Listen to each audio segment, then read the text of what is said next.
I'm Michael Aron. It's the afternoon of August 28th, 2006. We're here for the Rutgers Project on the Governors. We're about to have our third interview with former Governor Byrne for the Byrne Archives Project. We've spoken to him about getting elected, his background in politics, and we're going to begin with his first term this afternoon. Governor, as we tape this, a key member of your inner office has just passed away, Dottie Seltzer. What role did she play for you? Well, she played it not only for me, but she played it for Minor and Hughes and me. I first met Dottie Seltzer, who became my secretary, in 1955 when I got to work in the governor's office for Joe Weintraub, who was then the counsel to the governor. And Dottie had been, first of all, with Bob Burkhart. And when I took over Bob Burkhart's job as secretary of the governor, Burkhart went on to run the Stevenson campaign, second Stevenson campaign. And so Dottie became my secretary. She had done it for Minor. Well, she was doing it for Minor, and then she stayed with me until I left. This was in the 1950s. I left Trenton, and she stayed with Minor, stayed on with Hughes. When Cahill, a Republican, became governor, Dottie went over and became secretary of the Commissioner of Community Affairs, John Renner. And then when I won the primary in 1973, she called me, and she said she'd like to come back. So during the 73 general election campaign, she again became my secretary, and then when we won, she stayed on, and practically ran the office from a lot of standpoints, and even stayed with me for a year during a transition out. So Dottie was part of the State House scene from, I would say, 1954 until 1982. The obituary suggested that she even had a slightly enhanced role in that she could sort of talk to you in a way that some staffers could not. How did that work? Oh, Dorothy was very frank, and we had a good rapport. When I started with her, one of the things we handled was the appointments that Minor made to different jobs, and on Mondays that sometimes became an exhausting task because we had to get the appointments ready, we had to clear them with senators, and we had to get them in and get them confirmed. And you had to deal with the governor getting it started and with the senators and so on. So we were a close-knit team, and we almost had to read each other's minds at that time. And then when I became governor, I had known Dottie. I knew where she was coming from. We would play tennis once in a while with Ed Mira, and so it was a good relationship. Could she speak to you in ways that others could not? I mean, speak her mind to you? There was no doubt that, a lot of people told me what they thought. Dorothy never used curse words when she did it, but no, I mean, I would bounce things off her. I would, she would tell me, you ought to talk to somebody and you ought to call so-and-so. So yeah, it was a nice relationship. And the most famous incident with Dottie was the time that Ray Bateman came out with the so-called Bateman-Simon plan. And I went out to a press conference, and I said to her, I think I'm going to call this plan by the initials. And she said, don't do that. That's not dignified. So I went out there prepared to take her advice and not use it. But somebody asked the question at the end of the press conference, And it gave me an opportunity to say, this plan is going to become known by its initials. And then I walked out of the press conference, and that was the most dramatic way to do it. And that was the headline in the next day's paper. The media picked that up, and it completely discredited the Bateman-Simon BS plan. It's interesting that a lot of things probably come out unscripted, or you're thinking on your feet and making decisions on your feet that contradict what you think you walked into the room to do, right? I mean, is that common? Well, yeah. I mean, there are a lot of times when you come out with a line, and I'm always worried to this day that someday I'm going to come out with a line that's going to get me in trouble, because I do a lot of this, thinking on my feet and developing a line or a quip or an answer. So far, I haven't gotten in any real trouble. I've swallowed a lot of fairly funny lines in my day. For fear of getting into trouble, sure, or offending somebody. Sure. I have less fear as we sit here in 2006 than I had in 1974, but you have to be careful. Before we talk about the first term, one gap in our interviews so far has been your childhood. I'd like to know a little bit more about the first 10, 15 years of your life. Oh, good. I was one of 5 children, brother. And it's, as I've said, when we were very young, my brother decided he wanted to be a doctor and became one. And I, fairly young, decided I want to be a lawyer, and became one. Matter of fact, I decided fairly young that I wanted to go to Harvard Law School. I don't know why, but it would give me a veneer that I wasn't entitled to. But anyway, I had 3 sisters, and in those days, a poor Irish family. We were basically a modest Irish family. My father had been a successful insurance agent for Travelers Insurance Company. Decided in 1929 to open his own agency, put all the savings into it, and the crash wiped him out.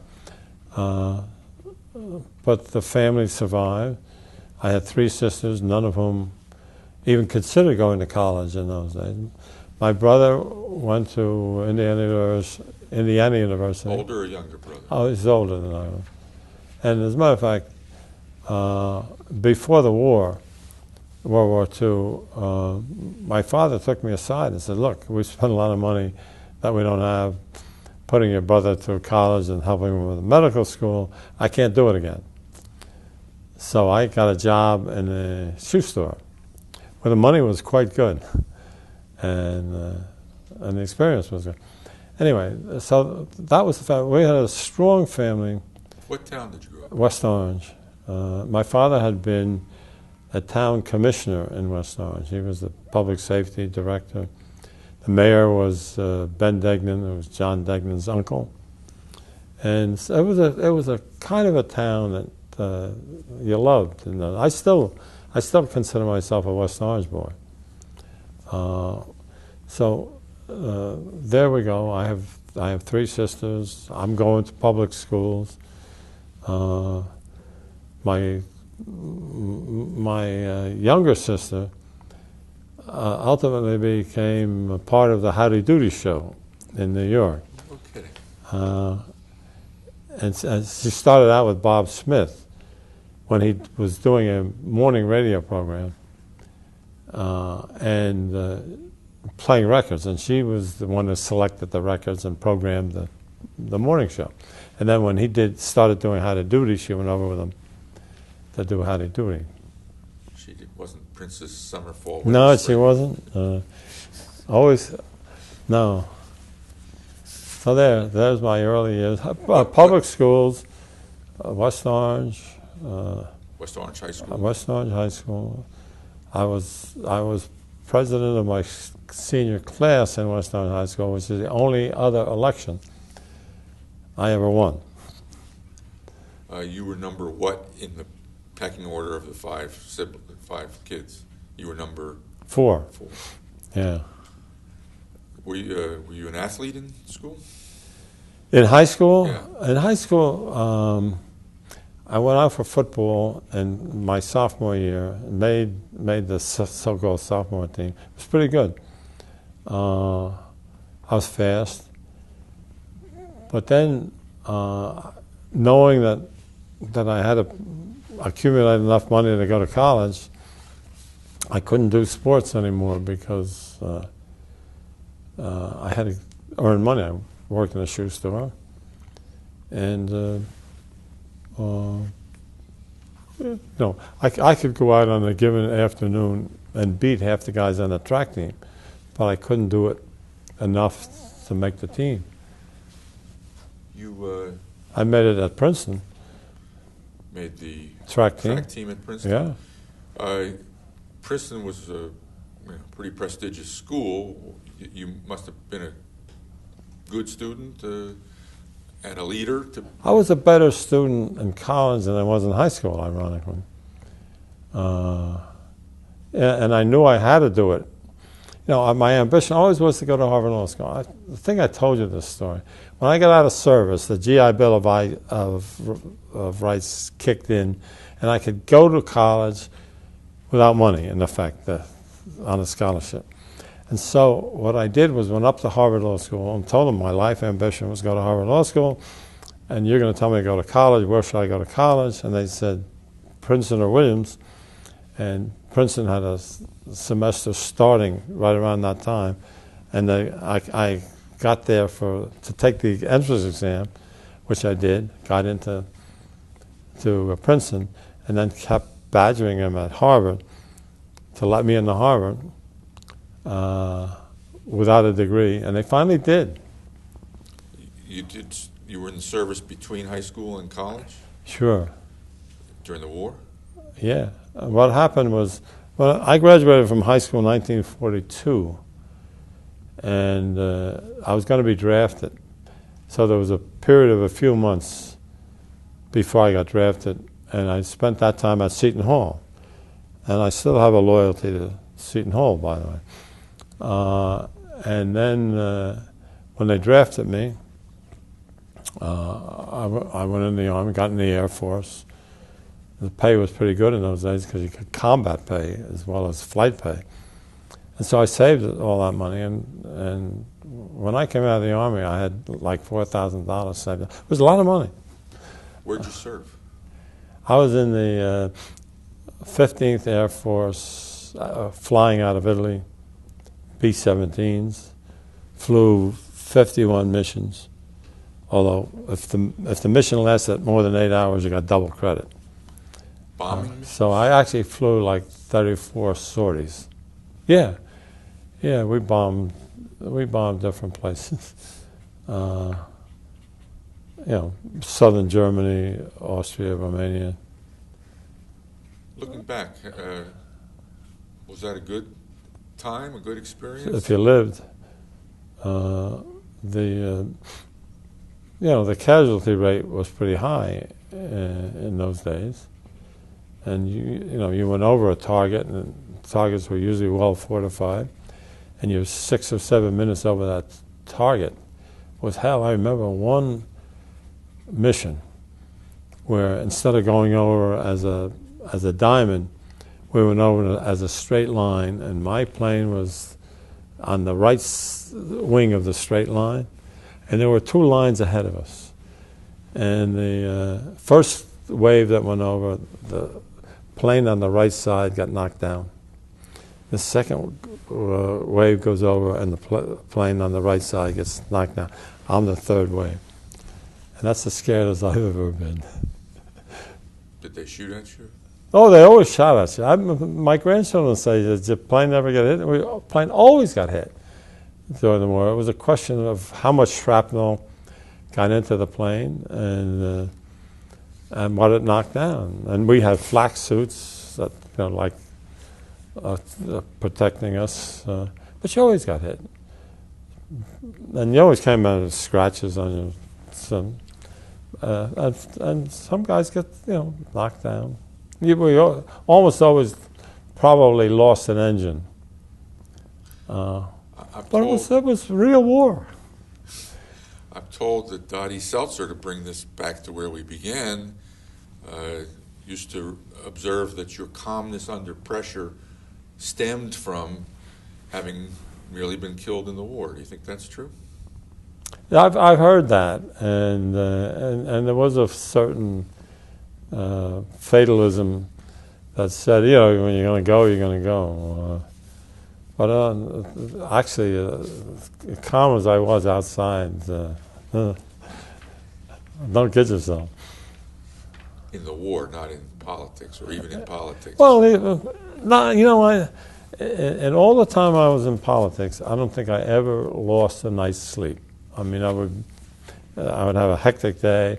I would hear a poll that showed I was way behind. And I would go to sleep. And so be it. What do you attribute that to? That you control as much as you can. And you can control a lot. I mean, you get tense during a political campaign. And I remember they gave me a night off one time, and I ran over to the Goldman Hotel in West Orange where the town leader of West Orange was holding forth, and I just couldn't sit still.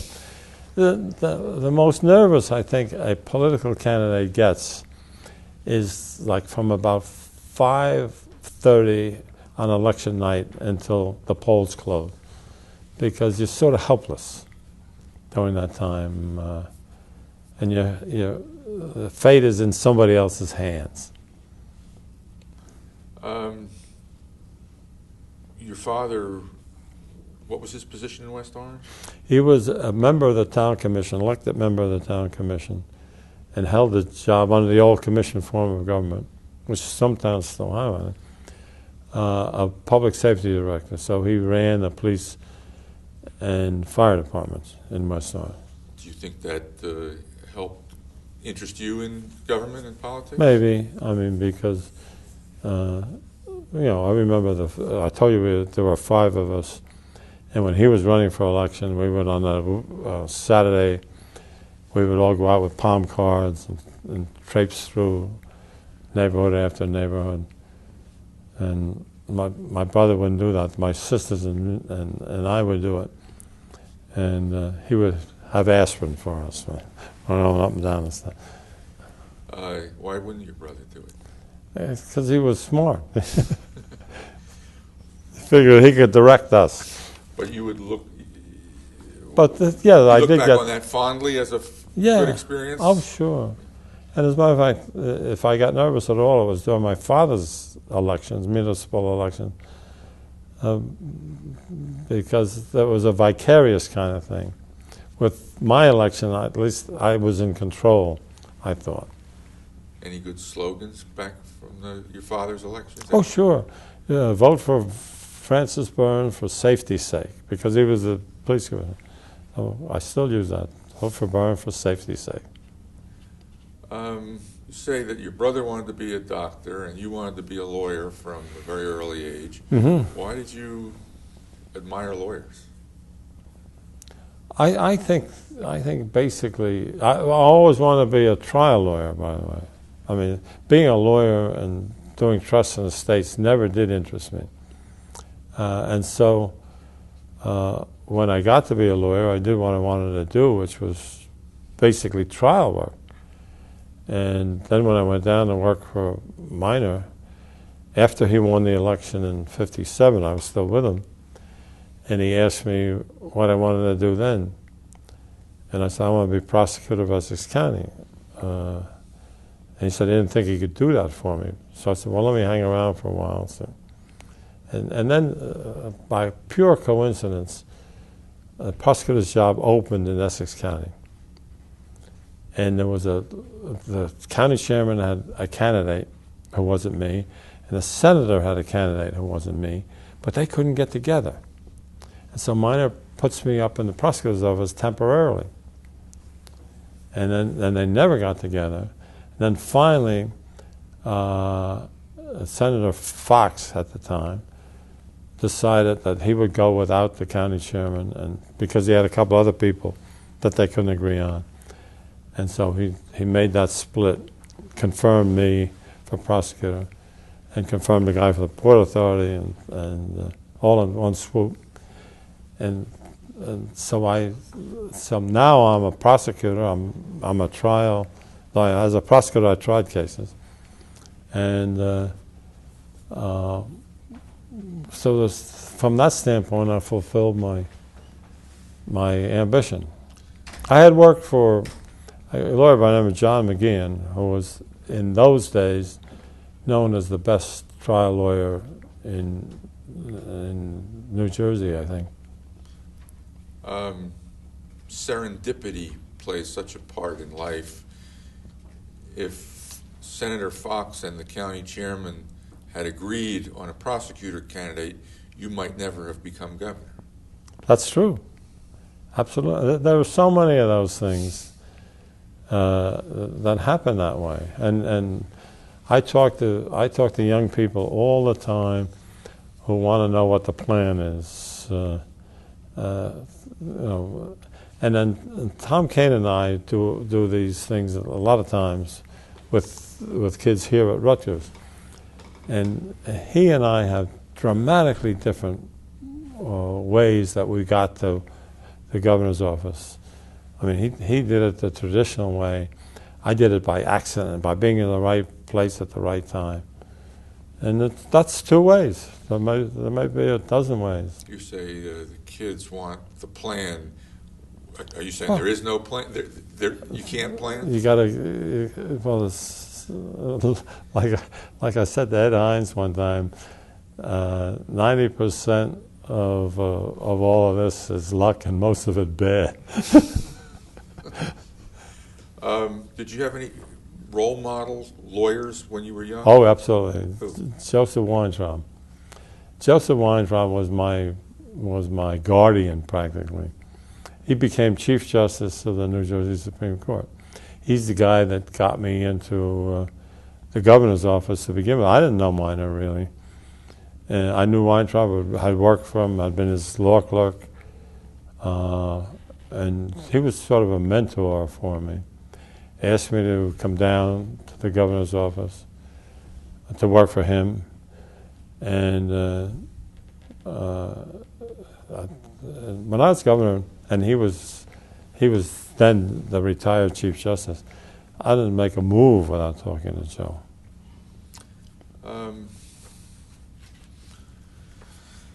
How did you like Princeton? Well, I was in Princeton only for 2 years. I love Princeton, and still do. I was on a track team at Princeton, so that my spare time was focused on track practice, running around the track. What was your event? The shortest distance that you could run. The sprinter. In the winter time was the 60-yard dash, and in the spring, the 100, 220, occasional quarter mile, but after 220, I was not competitive. Why were you only there 2 years? Because I wanted to get to Harvard Law School. And remember, I told you that I started sending my transcripts up to Harvard Law School after my first year. And then finally I got a letter from Harvard Law School saying, well, if you keep your grades up for another semester, we'll take a look at you. So after the next semester, I'm there now 2 calendar years at Princeton. I go up. I borrow my young nephew, who's about 3-4 years old, and didn't represent that he was my son, but it gave the impression he was my son, and I was in a hurry to get. So anyway, they looked at my grades and they took me into law school in 1947. Ironically, Ted Stevens, who was in my class, a senator from Alaska, did the same thing out of, I think, UCLA. He got into Harvard without a degree. You never got a bachelor's degree? I finally did. Then I had to go back to Princeton and talk them into letting me write a thesis and take some courses.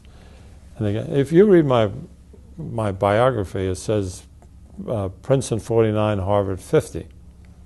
So that, from a calendar standpoint, that's accurate. Although I was asked one time at a legal gathering to explain that, and I said, well, there's nobody here who has any doubt that I've never had more than a year of legal training in my life. How did you like Harvard Law School? So it was tough. Harvard Law School in those days, first of all, they flunked out a lot of people. They don't do that anymore. You get in Harvard Law School, you're going to get out. But in those days, they flunked out a lot of people because they didn't have a LSAT. They didn't have a good way of determining whether you're suited for law school. And so they took some bright guys and flunked them out. So you're always worried about that. And this is what I was going to do the rest of my life, to make a living. And I don't want to take the risk. So I really studied hard. I had some great classmates. Still keep in touch with John Quito, who was a classmate. We had some good guys. Remember any favorite courses or professors? Sure. Jurisprudence. Jurisprudence? Yeah. What was so good about that? I got an A+. No, I like the thought of thinking through what the law really is. I mean, most of the other courses have a mechanical aspect to them. But a course in jurisprudence, you're trying to think of what's right and what's wrong with the law. And so there was a challenge. I enjoyed it. And I still have some of the papers I wrote. Do you really? Yeah. Huh?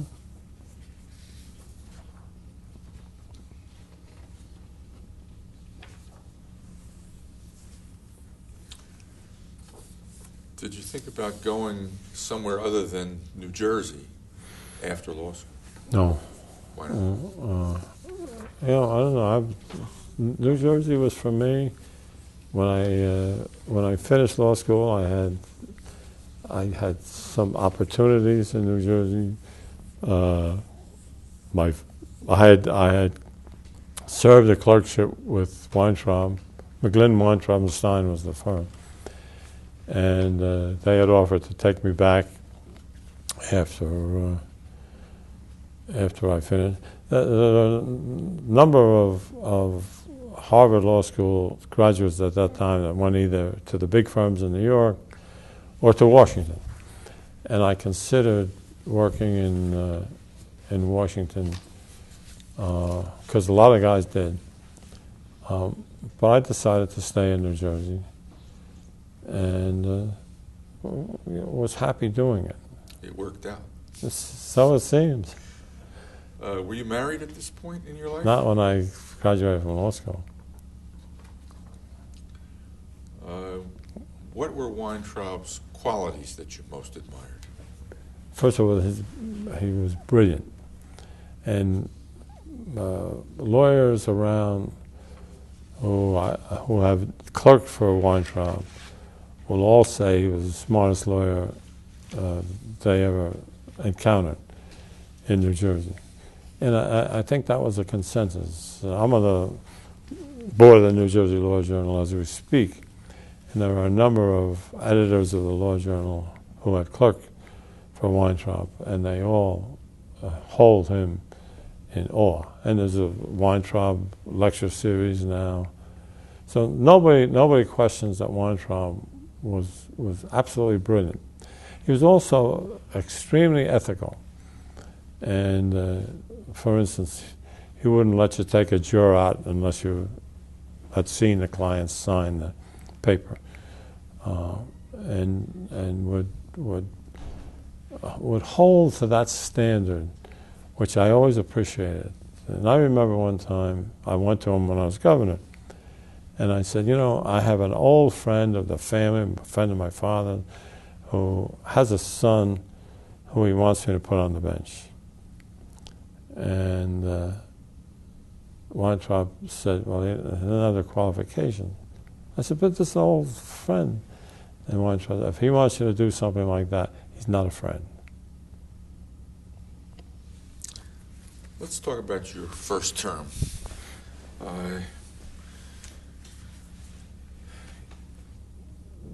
What did you see, in retrospect, if you can put yourself back to, say, January of 1974, what did you see as the rough game plan for your first term?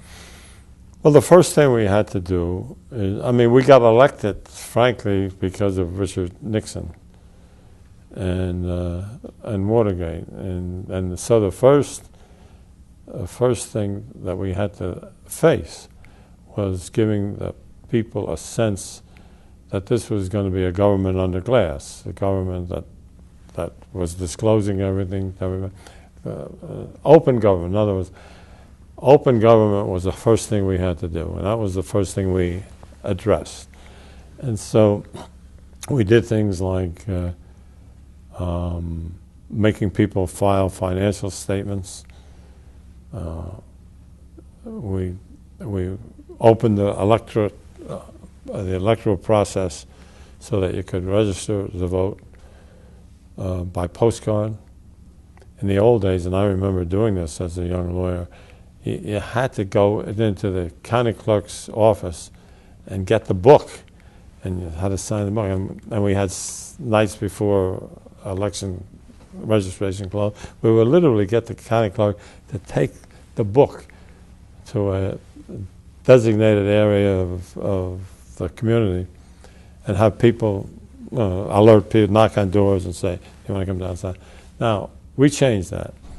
And we said, if you want to register to vote here, as a postcard, send it in. And between that and ultimately the financing of gubernatorial elections was opening the process and doing everything that Watergate was criticized for not doing. Was it early on that you created the public funding of gubernatorial elections? Was Sure. that early on in your first fairly term? early on. We also created the public advocate, which, and my theory there was that we ought to have somebody who can tell us what we're doing wrong, and if we're doing it really wrong, raise hell. And that's a concept which I think has just been reinstated as we speak by John Corzine. And Christy Whitman abolished it, said that we can't watch ourselves. Anyway. Well, she thought it was redundant. impractical to have government suing government and having the taxpayers pay both sides of the bill. I can understand that. It doesn't work. And we had a public advocate. As a matter of fact, we had Stanley Van Ness. It was on tape here somewhere. And Stanley was the ideal public advocate because he was respected on both sides of the aisle. He was smart. He was experienced. He had worked for Dick Hughes. And you knew he was to be respected. And so when he decided that we weren't living up to snuff, he changed us. And I think it not only did it work, but it also gave credibility to an administration that was getting out of the Watergate era. Was it difficult to get either the public advocate created or public funding of gubernatorial elections through, or were they? The advocate, I got a lot of static on the advocate. It took a while. If I hadn't had Stanley Van Ness, who had that reputation, I wouldn't have gotten it through. But they respected Stan, and they confirmed him. That it took some push. And Stanley was both the public advocate and the public defender. Those are two different jobs in a way. Public defender was the guy who represented criminals in criminal cases if they couldn't afford a lawyer. And by the way, when I gave Stanley the job as public advocate, he wanted tenure. He didn't want to come in and he wanted a term. And I said I would give him a term as public defender, but I wouldn't give him a term as public advocate because I wanted some control over a job that had a lot of policy aspects to it. The public advocate came to be an office that sued other branches of government, but I don't know that it did that at the beginning, or did it? Oh, yeah. Did it? Matter of fact, one of the problems I had, one day Ann Klein, who was the Commissioner of Institutions and Agencies, or whatever it's called, came in to see me, and she had tears in her eyes, and she said, I've just been sued by the public advocate. I said, yeah, that's what he's there for. And she said, yeah, but he's suing me personally and for punitive damages. So I said, no, that can't happen. So I had to call Sandy and tell him that's not the way we're going to go. All right, so ethics and restoring confidence in government and creating government under glass was one focus. Yes. What else? Well, first of all, in my address to the legislature, in my inaugural address, I suggested that we've got some problems and that we're going to have to address them down the line. So in June of my first year, I called for a special session of the legislature. And I said, we've got a school funding problem. And the way I propose to deal with it is to have a state income tax. And as everybody knows, that was a tough 2 years. And by the way,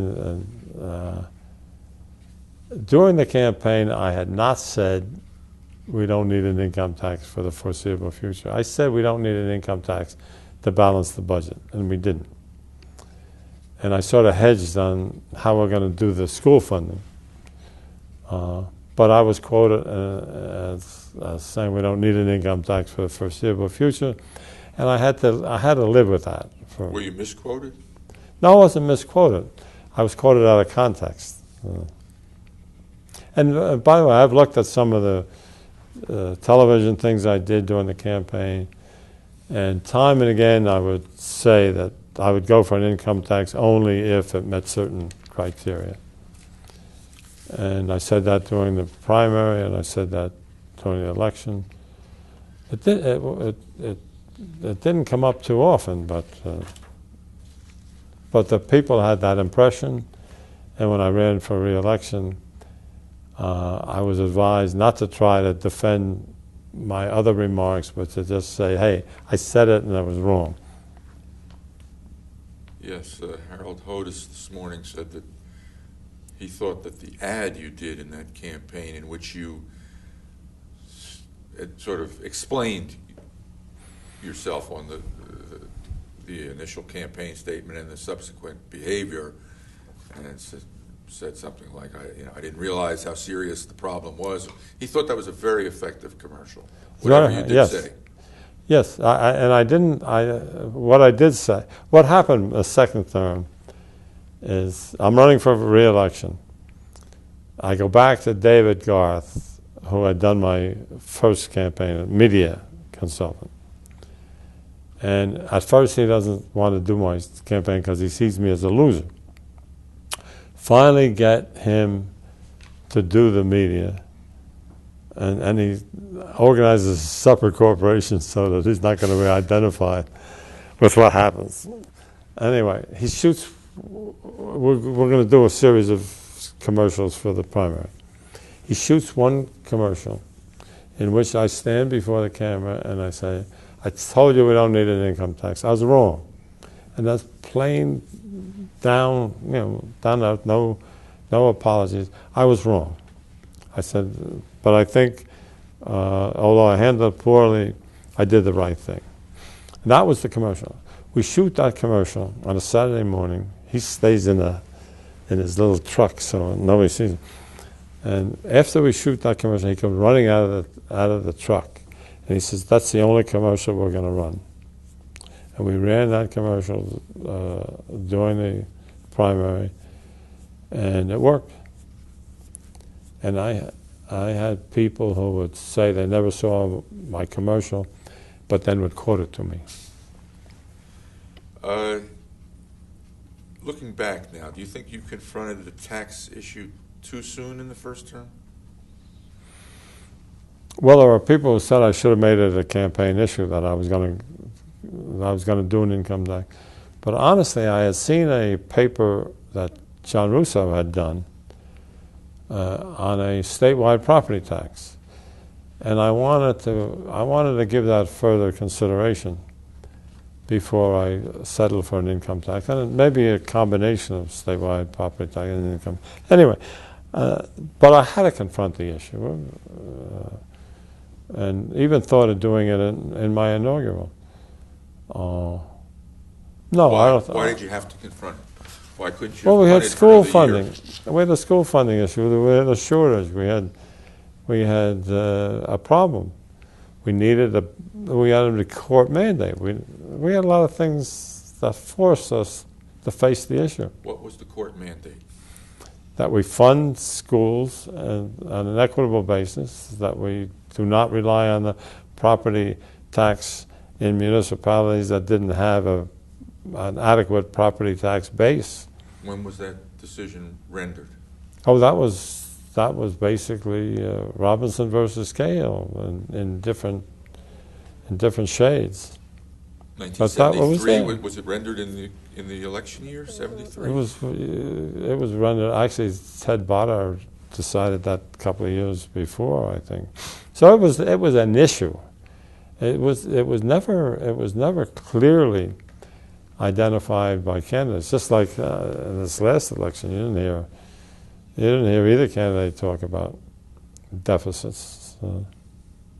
If you don't have to, you don't have to. And in the campaign, by the way, you don't really get to articulate in depth any issue. Ledger did a good job in campaigns in the old days, where they took the candidates into the editorial board and went into in depth a questioning of a specific topic and how you're going to deal with it.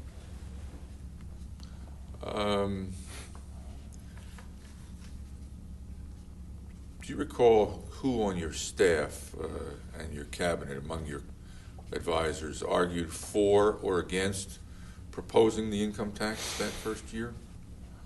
Well, I don't think anybody in the cabinet really opposed the income tax. I got it from the legislators.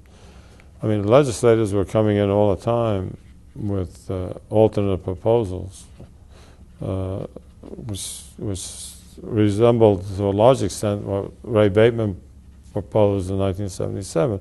A little of this, a little of that, hope for this. But once we decided that the income tax was the way to go, and there was no realistic alternative, we stayed with it. Was there anybody in your close circle of advisors who you recall saying, I don't think we should do this now? No, I don't think so. In hindsight, do you think if you had waited longer, you might have been able to build more support for it before you unveiled it? In the legislature? Yeah. No.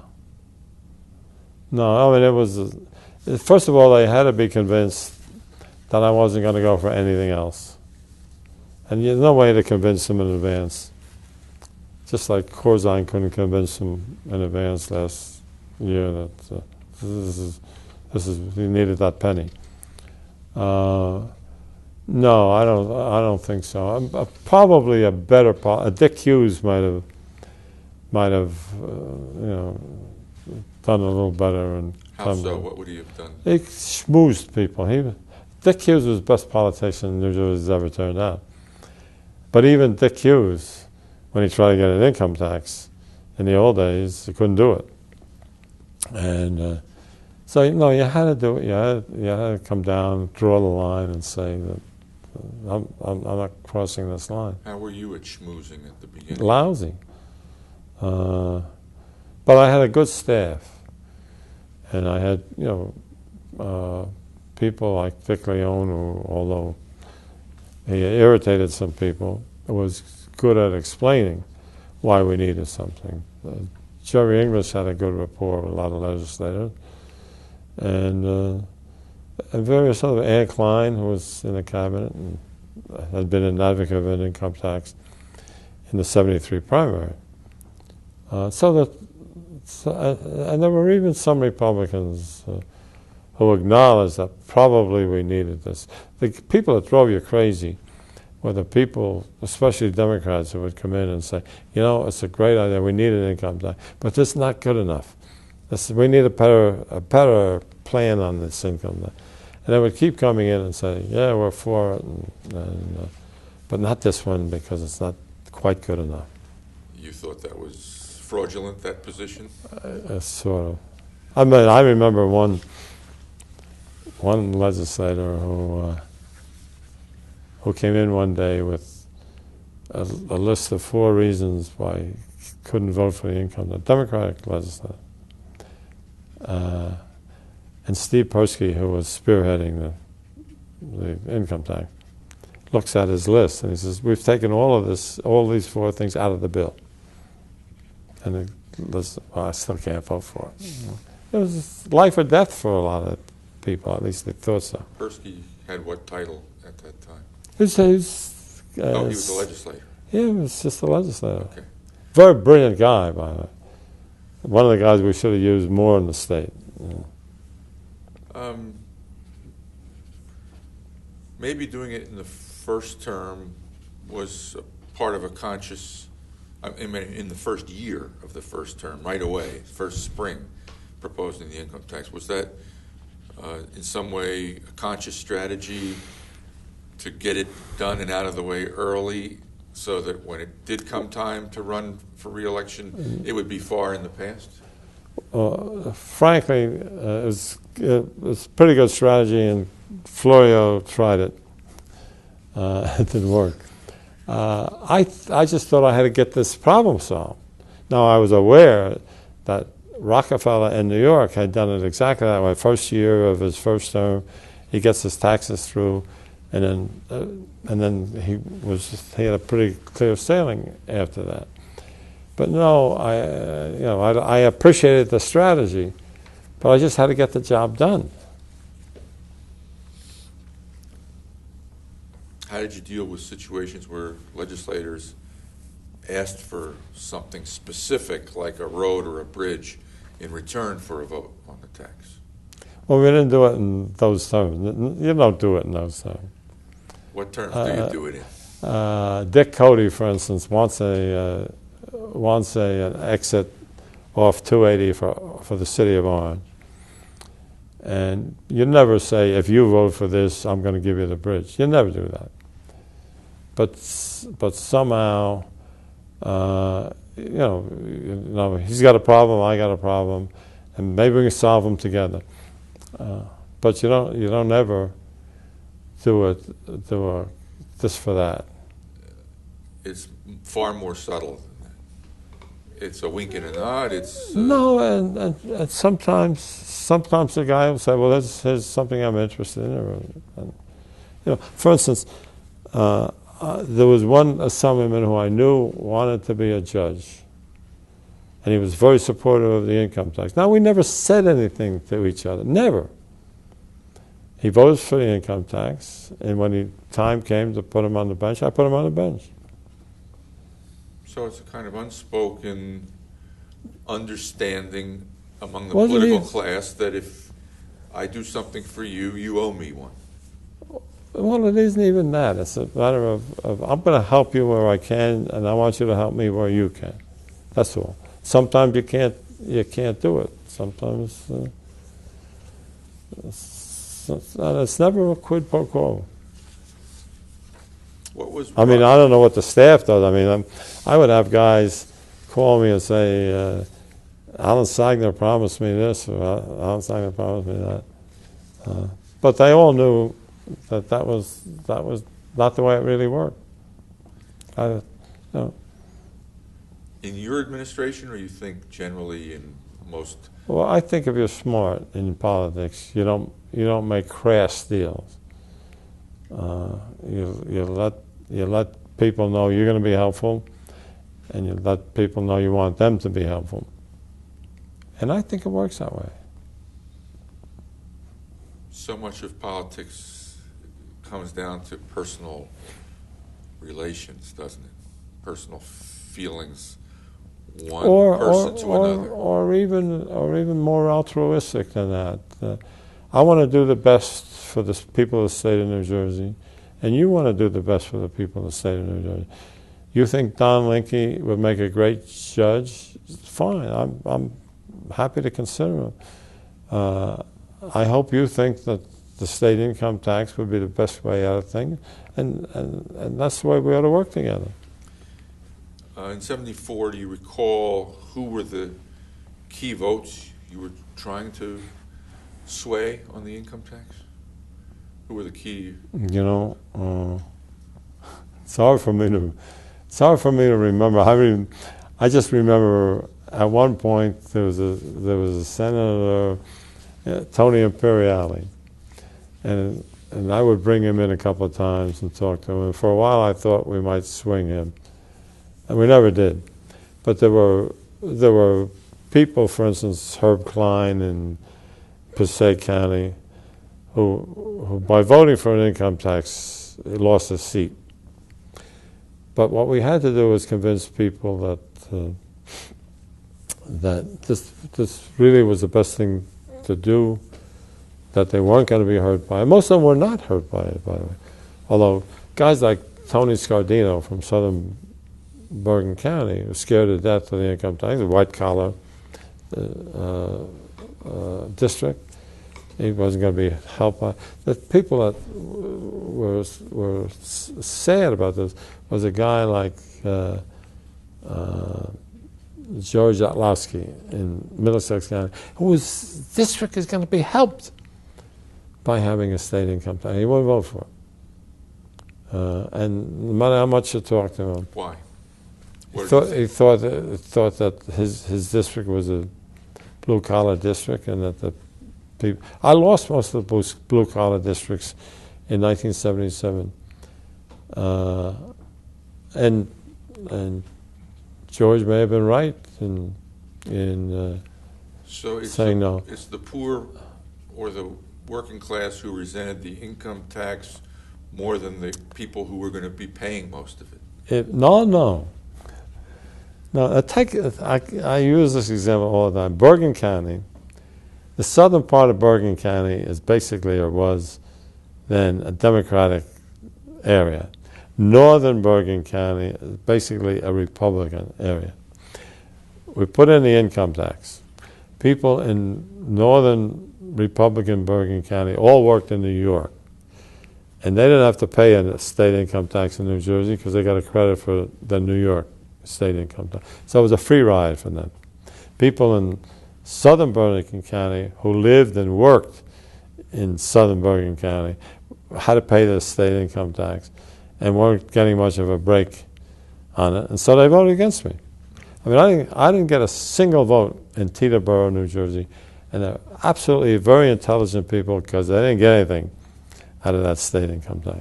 The population there today is about 18. I don't know. That's all right. And none of them pay any taxes. So they did not benefit from a state income tax. And they voted against me. What was Robert Walence's role on the tax in 1973, the election year? Well, he was out of the legislature by that time. He was never in the legislature while I was governor. How about in the campaign? In the campaign, he was helpful. Campaigned for me. He was counsel to the Democratic State Committee. I think he was counsel to the Turnpike Authority. But while we were campaigning in '73, he was a voice of reason and enlightenment. A voice saying we need an income tax someday? I forget how he was with an income tax, but he certainly was supportive when he knew that was my position. Was he in the legislature the following year? No, he was never in the legislature with me. No? Never. Okay. Once it became your position, was he some kind of important voice? I'm not sure we ever used him to come in and try to persuade people. And he knew it was it was a tough issue. Matter of fact, I still remember Robert Wallenz in late '76 coming into my house and telling me that I ought not run for re-election because I can't win. Really? Yeah. And we did, and he paid for it by becoming Chief Justice. Really? And even his father was the best politician I ever saw in those areas. Would keep telling me I was going to win, and then after it was all over, he says, "I kept telling you you're going to win, but I never believed it."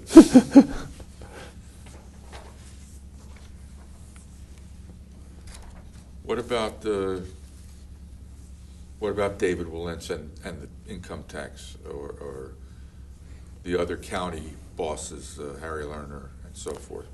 Where were they? They were supportive to the extent that they weren't advocates of it, but they were getting me votes. Matter of fact, I remember Harry Lerner coming down, and I was having trouble with a couple of Essex County legislators. And I asked Harry to meet with them, and he did. And sort of turned them around. Did they believe in what you were doing, or were they protecting the governor's agenda? Everyone at that time regarded the income tax as a death knell. And it goes back to the days when the old Newark News, which went out of business in, I guess, 1972, would become hysterical about a state income tax. And anybody who proposed it got butchered by the old Newark News. And so there was that hangover of you go for an income tax and we're going to get you. So why would a Harry Lerner 2-3 years later come down and help you? Because the Newark News was out of business. And the Ledger was a lot more sympathetic to a state income tax than the Newark News had been. The Ledger saw the advantages and the necessity for an income tax or something like it. Mort Pye was a lot more enlightened in that area. Mort Pye was the longtime editor of the Star-Ledger. Yeah. Was that the most important newspaper at the time in terms of its Sure. opinion? Sure.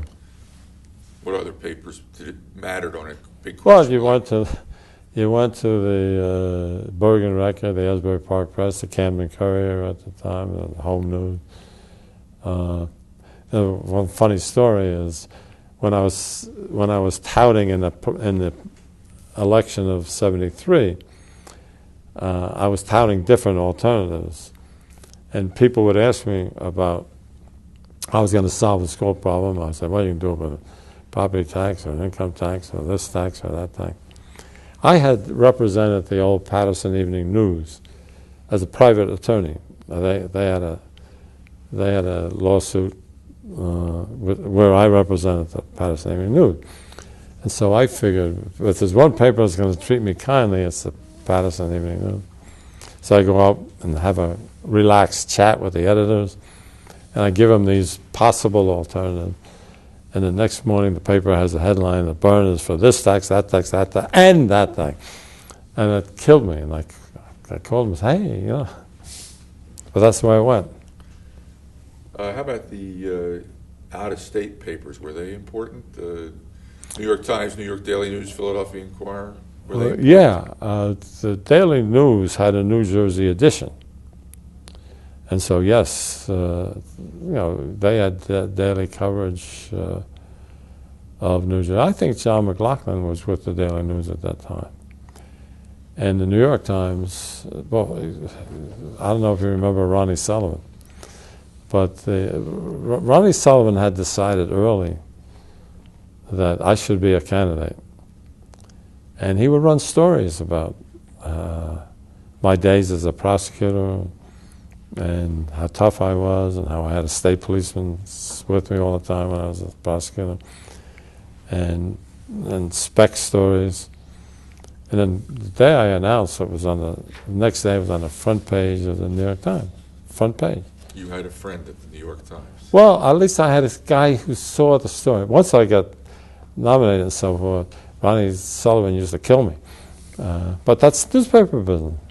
But yeah, he had an interest in my running. And one thing you've forgotten is that there was a time when the media sort of saw the Democratic candidates as not winners and were looking at somebody else, to a large extent Henry Holstowski, who was a congressman from Bergen County. And he was a viable candidate for a while. And as a matter of, until the very end, the day I announced, probably if Holstowski had announced the day before, I wouldn't have gone in, because I wouldn't have had Bergen County, which I thought I had. It turned out I'm not sure I did. But Henry Holstowski played with it until the very end. Another serendipitous thing, had he declared, you might probably not. Seriously not have declared? Until the very end. What was key to my declaring was getting the endorsement of Hudson County. I think we've been through that, right. where if I hadn't gotten the line in Hudson County, I wouldn't have gone at all. And how was Hudson County and Jim Dugan a year later on the income tax proposal? Well, Jim Dugan is an interesting guy, a very bright guy. He became the state chairman when I had that appointment to make in effect. Politically, he He became, you didn't say, I named him state chairman. Yes. Why? Why did I say that? Yeah. Because that's what happened. Technically, the state chairman is named by the state committee. What happens traditionally, and I think still does, is the gubernatorial candidate sends word to the state committee as to who the state chairman should be. And as long as I can remember, that's been the tradition that's been followed. And Corzine names his state chairman, and everybody else. Republican Party does it that way as well? Yes. So you named Dugan state chairman, right. in essence. Right. Now, but your relationship with him was not... On political matters, Dugan ran the show, wanted to run the show. And so I sort of let him run the show. It looked like maybe a weakness at the time, but it was a blessing, because I didn't have to make those deals. Dugan picked the slate for the presidential primary, which didn't make a whole lot of difference anyway. But when it came to what went on in the Senate with my bills, Dugan was not an obstructionist. Couldn't have gotten the income tax through that Senate without his help, and he gave it. He was state chairman. Was he also a senator? Sure. He was a senator. He was chairman of the Judicial Committee. Powerful guy. Controlled the Hudson County. And by the way, Jim was well respected in the legislature. When he said, this is what we got to do, pretty much they did what he asked them to do. All right, so June of '74, you call a special session of the legislature and propose that it pass an income tax. You have the power to call the session. They have to respond. At least show up, yeah. Right. Did they show up? Yeah, they showed up. What month, do you recall? June. What happened? Nothing. Did you have a sponsor? Oh, no. Yeah. Oh, yes. Who was the sponsor? I don't remember. I think Persky was the sponsor. I'm not sure. I know Persky was a sponsor.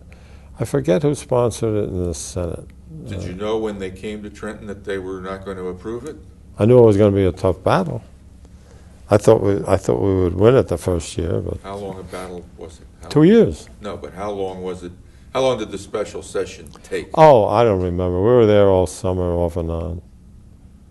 And there were some nights you went home thinking, well, they're going to come back and do it next night.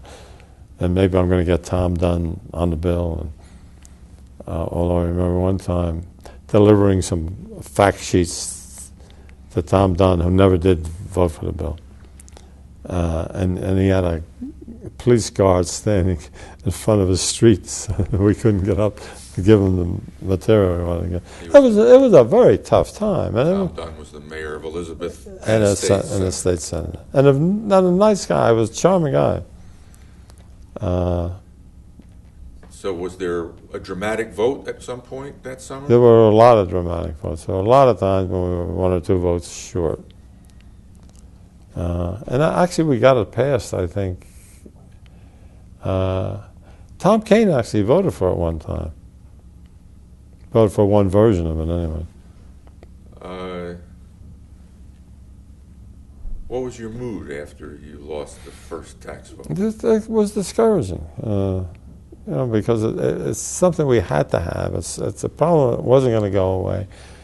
They would keep bringing, silly things by way of packages that wouldn't work, and we kept playing with different numbers. I mean, if I do this for this thing, will I get the vote from the guy from Monmouth County because it seems to favor him a little? And this was the early stages of computers, and so for the first time, I could say to the treasurer, well, if we change this by 0.25%, what happens in Lakewood, New Jersey? And he would give me the answer in no time. And so we were playing with guys who wanted a little edge in their district, and we would alter something that maybe try to give them that edge and get his vote. That the whole summer doing that. Did you have a plan B on what to do next if you didn't win that summer? We didn't win that summer. No, but did you have a plan B? Yeah, we had several plans. Remember, at one time, the legislature passed the T&E bill, which was going to be funded by the income tax. They passed the T&E bill. Both houses? At least one. Yeah, maybe both. And now they don't pass the income tax to fund the T&E bill.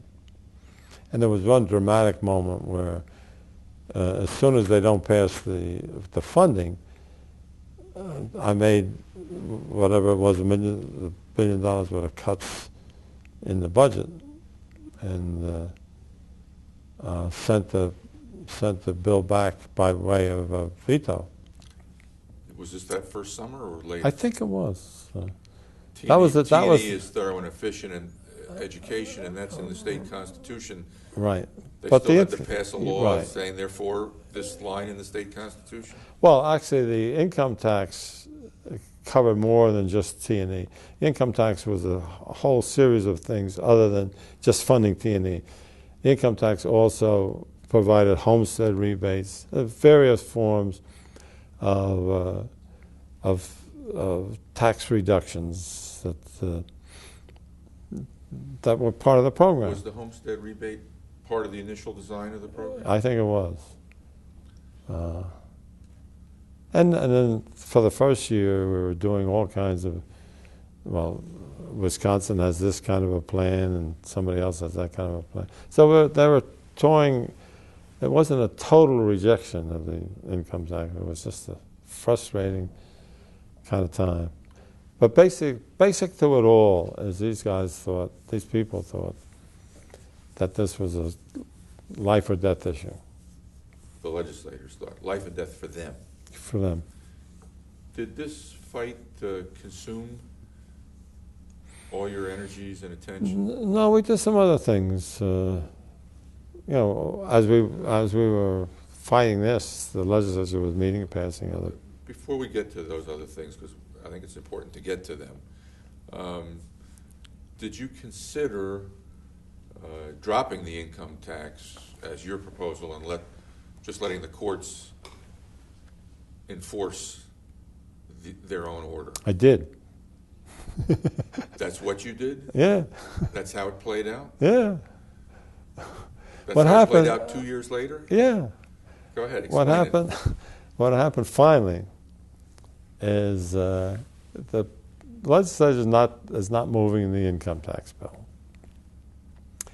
The schools are not being funded in accordance with what the Supreme Court had said is a constitutional way of doing it.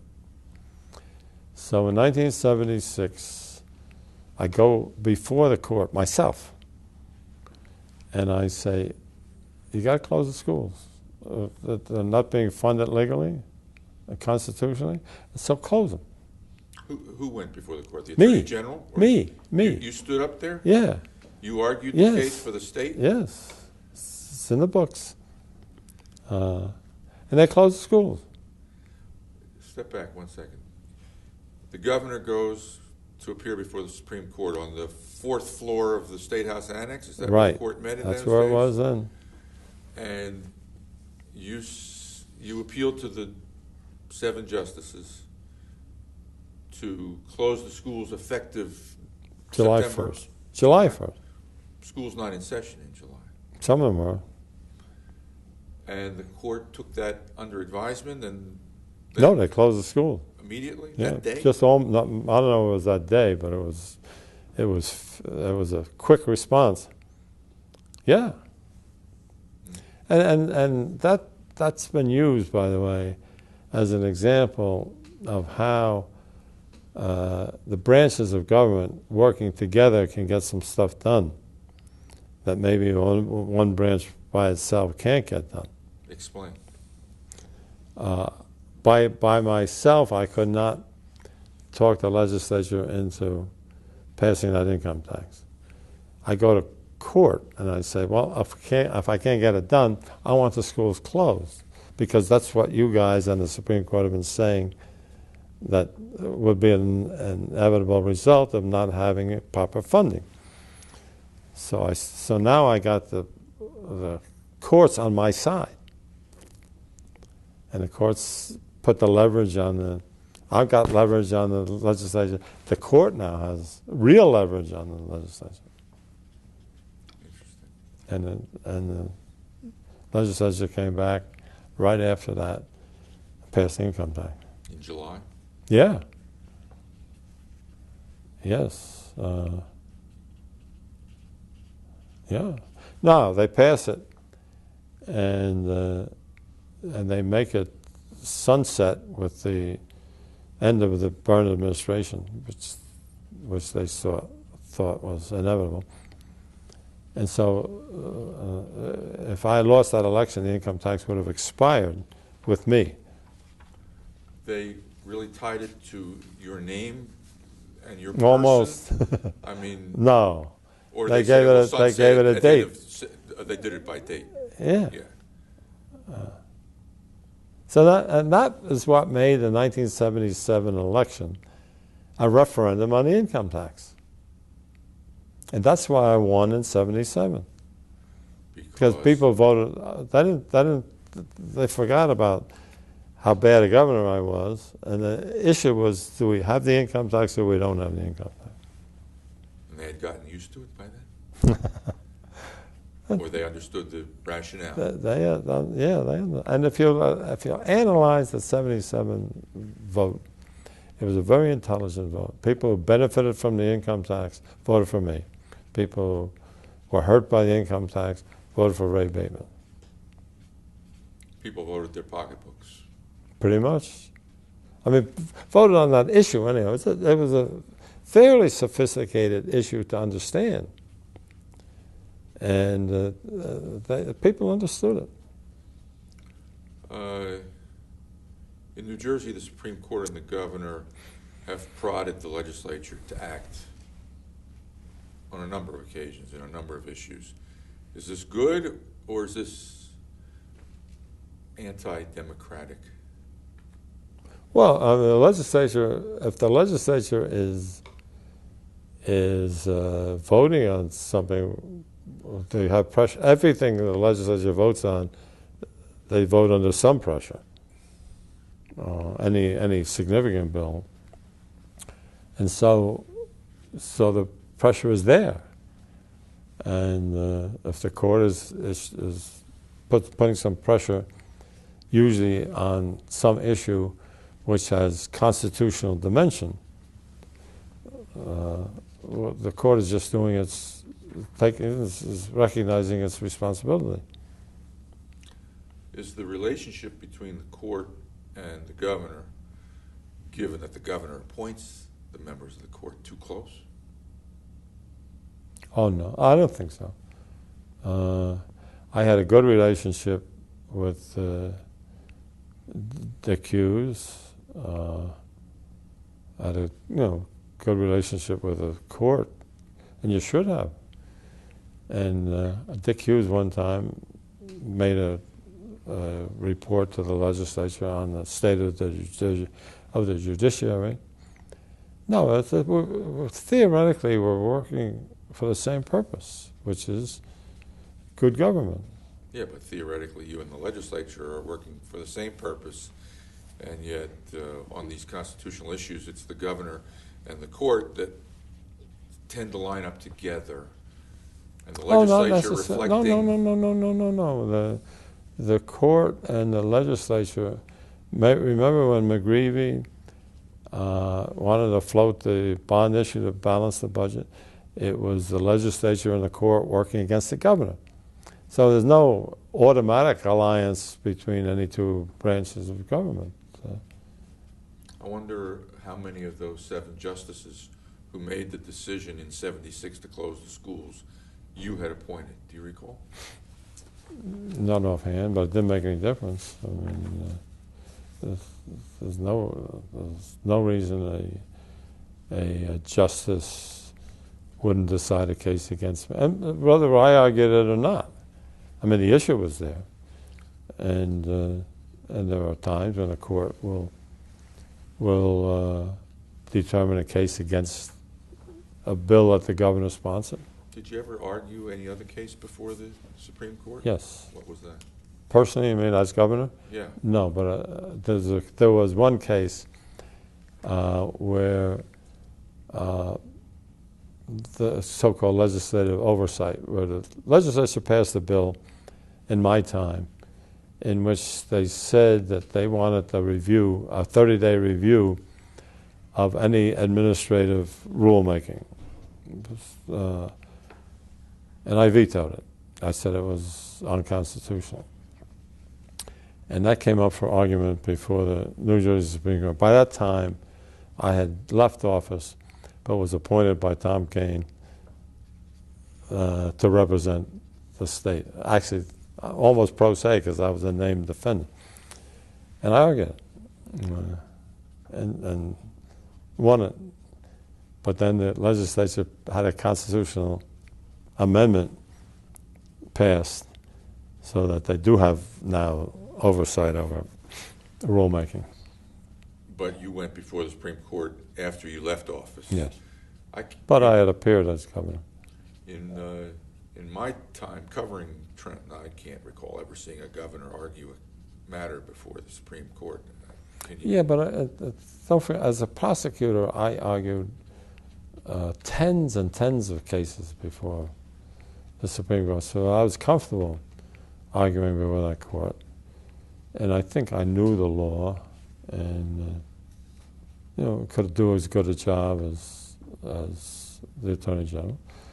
And it was a big enough issue so that I thought it was appropriate. What are your views now on judicial activism? Do you think that the courts are less inclined now in New Jersey or the federal courts to act aggressively? Less inclined now? Probably right now less inclined. There was a time where there were some issues that the court could not duck, and the income tax was one of them. And the death penalty was one of them. There are a number of issues which the court has every right to be aggressive about. Gay marriage is an issue before the court now. They have a right to look at those issues from a constitutional standpoint. The court does not take issues like whether we should have a traffic light at Broad Market Street. They will look at constitutional issues. Do you think that they're less inclined now to do these sweeping sorts of yes. landmark? Do I really think? Yeah. Yes. Yes, I think that, first of all, school funding issue, for instance. I think that the public is less confident that we have a money solution to that issue, and the court probably feels the same way. And so, for instance, they've let some issues slide.